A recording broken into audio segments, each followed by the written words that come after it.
এটা ফড়িংয়ের খামার। এভাবেই বাণিজ্যিকভাবে খামার করে চাষ করা হচ্ছে লাখ লাখ ঘাস ফড়িং। অনেকের কাছে অস্বস্তিকর মনে হলেও খাওয়ার উদ্দেশ্যে চাষ করা এই ঘাস ফড়িংগুলো বিক্রি হয় কেজি দরে, যার দামও নেহাত কম নয়। মান ও আকার ভেদে এসব ঘাস ফড়িংগুলো 500 থেকে 1000 টাকা কেজি দরে বিক্রি করা হয়। অনেকের কাছে রুচিকর না হলেও ইসলাম ধর্মে বড় জাতের ঘাস ফড়িং সদৃশ প্রাণী বা পঙ্গপাল খাওয়া হালাল। বুখারী শরীফের 5495 নম্বর হাদিসে এই ব্যাপারে বলা হয়েছে। সৌদি আরব সহ বিশ্বের বিভিন্ন দেশ যেমন থাইল্যান্ড, মেক্সিকো, চীন, জাপান, ইন্দোনেশিয়া, মালয়েশিয়া ও ফিলিপাইনে খাদ্য সংকট মেটানোর জন্য একটি সম্ভাবনাময় উৎস হিসেবে বিবেচিত হয় ফড়িং এবং পঙ্গপাল। বিশেষজ্ঞদের ধারণা আগামী পৃথিবীতে মাংসের বদলে প্রোটিনের চাহিদা মেটাবে ফড়িং সহ নানা ধরনের কীটপতঙ্গ। থাইল্যান্ড, চীন, ভিয়েতনাম, উগান্ডা, কেনিয়া, মেক্সিকো এমনকি ইসরায়েলেও গড়ে উঠেছে ফড়িং এর বাণিজ্যিক খামার। এসব খামারে ফড়িং এর ডিম, লার্ভা থেকে শুরু করে পূর্ণবয়স্ক ফড়িং পর্যন্ত যত্ন করে লালন পালন করা হয়। প্রজনন মৌসুমে ক্ষেত খামার থেকে ফড়িং ধরে খামারে নিয়ে আসা হয়। ফড়িংদের প্রধান খাদ্য হলো তাজা সবজি যেমন পালং শাক, গাজর, শসা, বাঁধাকপি, রসালো ঘাস ইত্যাদি। এছাড়া আপেলের খোসা কিংবা অন্যান্য ফলের টুকরোও এদের প্রিয়। তবে খেয়াল রাখতে হবে যেন খাবার পচে না যায়। পচা খাবার ফড়িং মোটেও পছন্দ করে না। খামারে সরাসরি পানি দেওয়ার পরিবর্তে পানিযুক্ত শাকসবজি সরবরাহ করাই ভালো। ফড়িংদের দিনে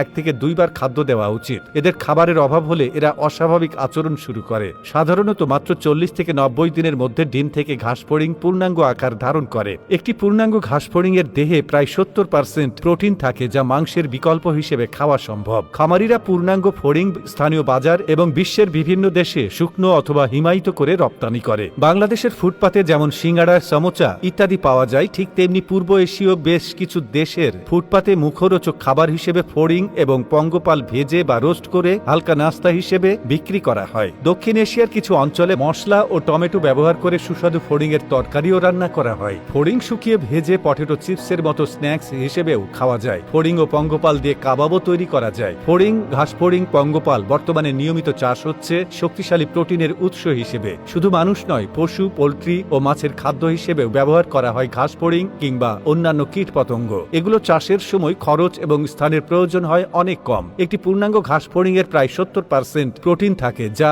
মাংসের বিকল্প হিসেবে ব্যবহৃত হতে পারে। এছাড়া এতে আছে আয়রন, জিঙ্ক এবং ক্যালসিয়াম। বাংলাদেশের আবহাওয়া এবং জলবায়ু ফড়িং চাষের জন্য উপযুক্ত, তবে ফড়িং চাষ আমাদের দেশে প্রচলিত নয়। সম্প্রতি পোল্ট্রি এবং মাছের খাদ্য হিসেবে বেটল পোকা চাষে ব্যাপক সাফল্য পেয়েছেন খামারিরা। ফড়িং চাষে প্রাথমিক বিনিয়োগ তুলনামূলক কম, স্বল্প মূলধন দিয়েই শুরু করা যায়। চাষের খরচ কম হওয়ায় লাভের হার বেশি, তাই বাংলাদেশেও ফড়িং চাষ লাভজনক হতে পারে। আন্তর্জাতিক বাজারে ফড়িং এর চাহিদা বাড়ছে, বিশেষ করে খাদ্য এবং পশু খাদ্য উৎপাদনের ক্ষেত্রে। বাংলাদেশও এই সুযোগ নিতে পারে এবং আন্তর্জাতিক রপ্তানি বাজারের কিছুটা স্থান দখল করতে পারে। ফড়িং চাষ শুধু দেশের প্রোটিনের ঘাটতি মেটাবে না, বরং বৈদেশিক মুদ্রা অর্জনেও সহায়ক হতে পারে।